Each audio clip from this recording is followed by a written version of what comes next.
Ready. I am ready. If this is your first time tuning into my podcast, hello, I am Kenesha Morrison, your host, and I come live on my Facebook business page every Tuesday to talk a little bit about business, marriage, life, and being a woman. That's really what I am all about, and that's what I do. So if you would love to watch this be recorded live, come on over to Kenesha Morrison on Tuesdays. There's not a set time. Being a mother of 5, I just don't have the time to say when I can commit to something, but know that I will be here Tuesdays. Rain, shine, sleet, or snow, I will make a way to get the message out to you. So today we're going to talk about getting comfortable being uncomfortable. Right now we're living in a time where it is a little bit scary. We don't know what to say or how to say. Do we voice our opinion? Do we not? Is this a political matter or is it not? Where do I stand in the sand? And it's also making people reflect differently on the people around you, people that you thought that you were madly in love with or that you really loved or well respected, and now you may feel like you see a different side of them from some of the things that they've posted. I would like to talk about today about being uncomfortable. We're in a uncomfortable situation right now.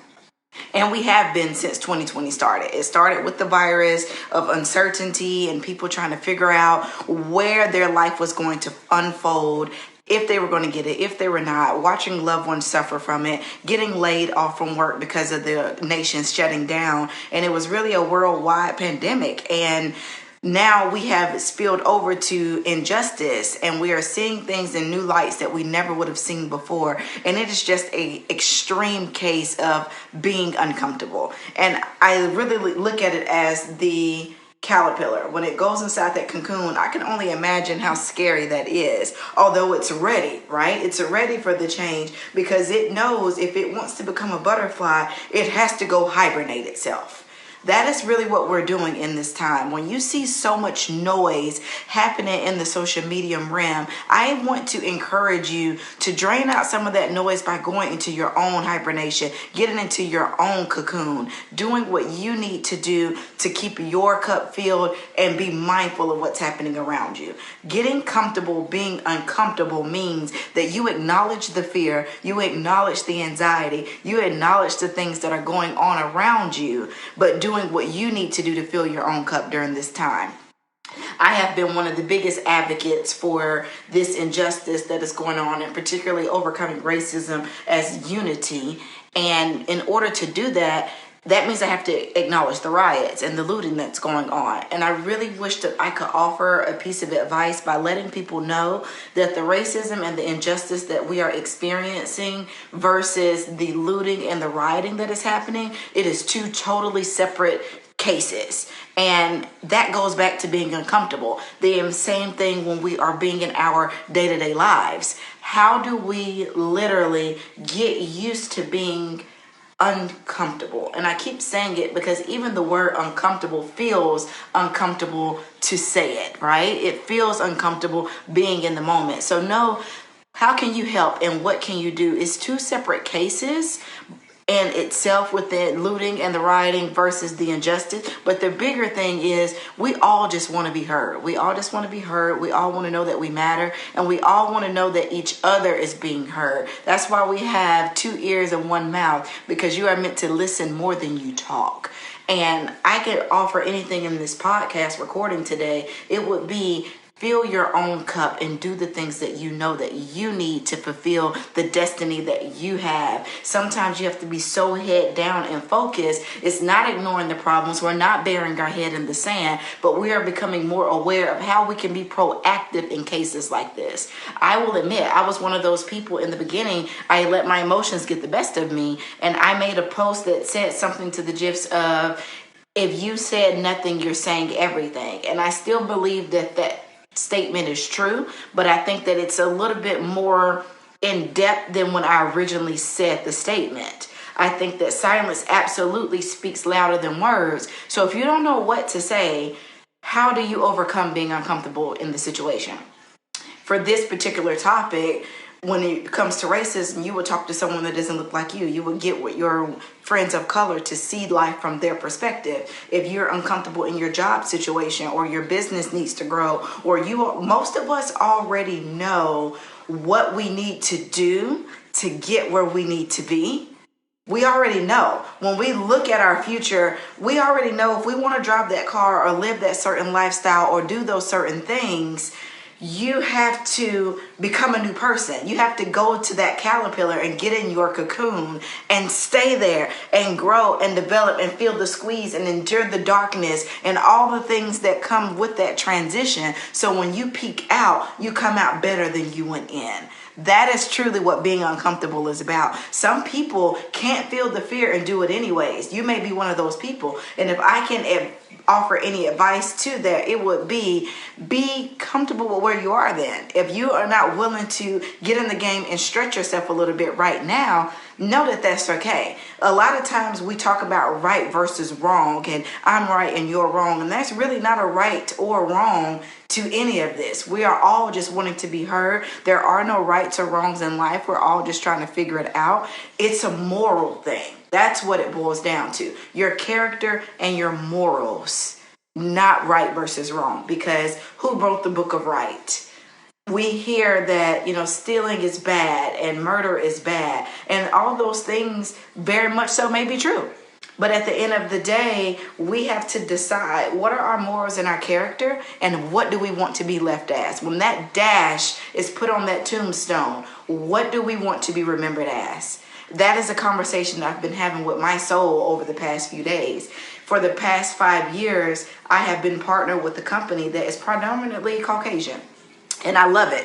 I love the company. I love the culture. I love the people that I work with. But I was a unicorn inside this field of people that didn't look like me. And you have to know that when you look different, you live different. It's just the way it is. If you don't have blonde hair, blue eyes, you live in a different time. And if you have darker skin, you live in a different time. If you are gay or lesbian, you live in a different time. If you are disabled and have what they would put labels upon you, mental disease or a physical disease, you live a different life. We have to know that it doesn't matter what is on the surface, but getting to know that the discomfort means I see something in you that I want to see in me.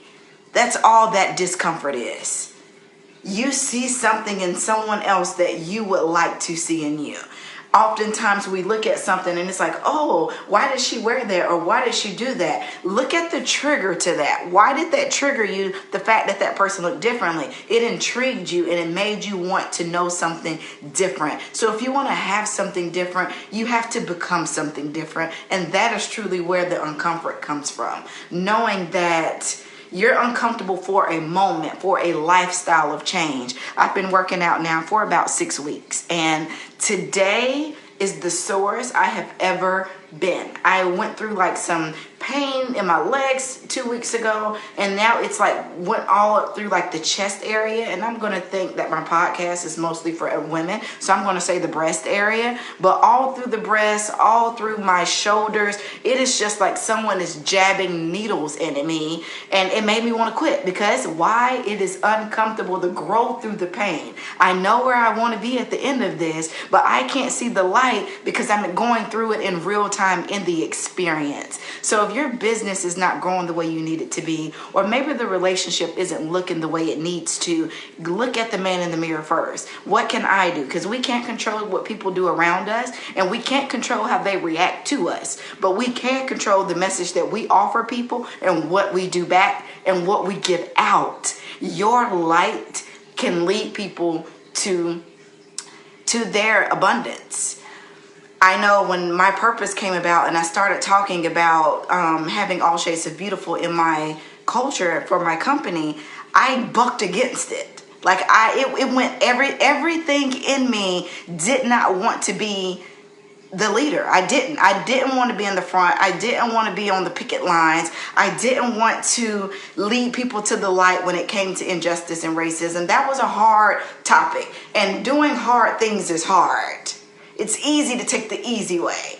And I come from a mindset of everything has to be hard. Like my whole life had been a fight. Everything that I had ever wanted to achieve, it felt like everything was a fight around me. And one of my dear friends, she said a pivotal thing to me. She was like, everything doesn't have to be hard. And that's what this felt like. It felt like it was hard. Sometimes the things that we are called to be is to teach and inspire someone else, guys. We go through or grow through nothing in life for ourselves. I never thought when I buried a child at 38 weeks that I would be standing here talking about injustice. Like, I was done. I was done with life. A piece of me had died, and I wanted to be angry.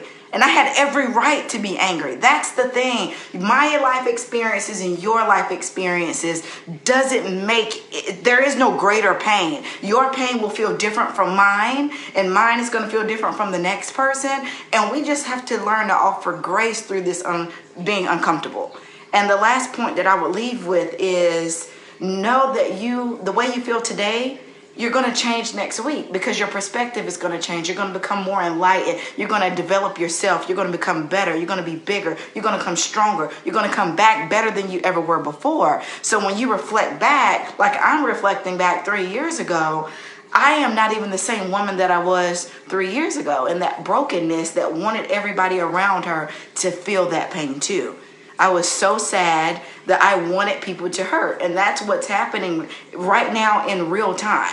People are hurting and they're lashing out. And guess what? Hurt people hurt people. And the only way to overcome hurt is by being the light and offering some grace. Now listen, when I say offer grace, that doesn't mean you have to keep standing there and getting slapped in the face. I'm not saying that whatsoever. Grace may mean some space in between. And that's okay too. And that is okay too. If you need some space and grace between something, if social media is drowning you out right now, take a step back and know that that's okay. If you don't have the words to say, know that you can say that. I am speechless with what is happening in the world right now, but I have hope that we will overcome it.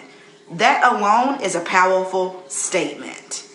Sometimes we make things much more complicated than it has to be. We build it up in our head. We overcomplicate things quite often. We think that it has to be a certain way, and we don't leave much wiggle room for growth and space in between. This entire thing is about change and about hope.